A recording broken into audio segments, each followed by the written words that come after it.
दोस्तों, गर्मी हो या सर्दी, अक्सर लोगों की जिल्द पर बहुत ज़्यादा ऑयल आ जाता है। लिहाजा अब ऑयली जिल्द के लिए घर बैठे ठंडा ठंडा फेशियल करें और पाएँ क्लियर, चमकदार, साफ़ सुथरी और चेहरा हसीन। दोस्तों, ये बहुत ज़बरदस्त रेमेडी है और बहुत ही यूनिक है। आज से पहले मुझे नहीं लगता आपको ये रेमेडी किसी ने बताई होगी। तो बहुत आसान है। इसमें कुछ चीज़ें हमें दरकार होंगी, वो कौन कौन सी हैं आपको बता दूंगा इस वीडियो में। इस वीडियो को आपने पूरा देखना है। और रेमेडी शुरू करने से पहले आप सबसे रिक्वेस्ट है कि चैनल को ज़रूर सब्सक्राइब करें और इसी तरह की वीडियोस हासिल करने के लिए नोटिफिकेशन बेल को ज़रूर प्रेस कर दें। तो अज्जा जो हमें चाहिए वो कौन कौन से हैं। ठंडा ठंडा फेशियल मैंने इसलिए कहा है क्योंकि हमें इसमें बर्फ़ की ज़रूरत होने वाली है, पड़ने वाली है। तो सबसे पहले जो अज्जा है उसे वो पहली जो चीज़ है वो है आइस क्यूब, जिसे हम बर्फ़ के टुकड़े कहते हैं। दूसरी चीज़ है फ्रिज का ठंडा पानी। तीसरी चीज़ है खीरे के स्लाइस।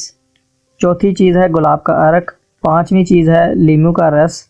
और उसके बाद है पुदीने के पत्ते। और सबसे आखिर में जो हमें चीज़ चाहिए वो है इलायची का पाउडर।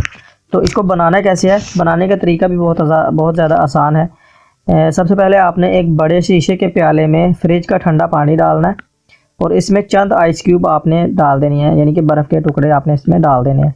उसके बाद आपने खीरे के स्लाइस, गुलाब का अर्क, नींबू का रस, पुदीने के चंद पत्ते और इलायची का पाउडर आपने बना लेना है और इनको एक चम्मच से आपने मिला लेना है।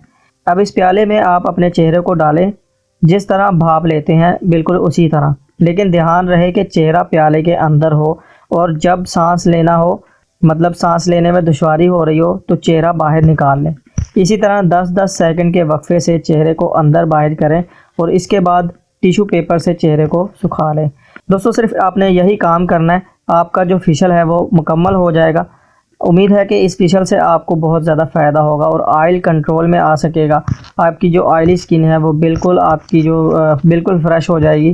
तो इस रेमेडी को ज़्यादा से ज़्यादा शेयर करें, ज़्यादा से ज़्यादा इस्तेमाल करें और कमेंट में अपनी राय का ज़रूर इजहार करें। इसी तरह की नई ट्रिक्स और वीडियोस हासिल करने के लिए चैनल को ज़रूर सब्सक्राइब करें। मिलता हूँ आपसे नेक्स्ट वीडियो में, तब तक मुझे इजाज़त दें। अपना बहुत सारा ख्याल रखें। अल्लाह हाफ़िज़।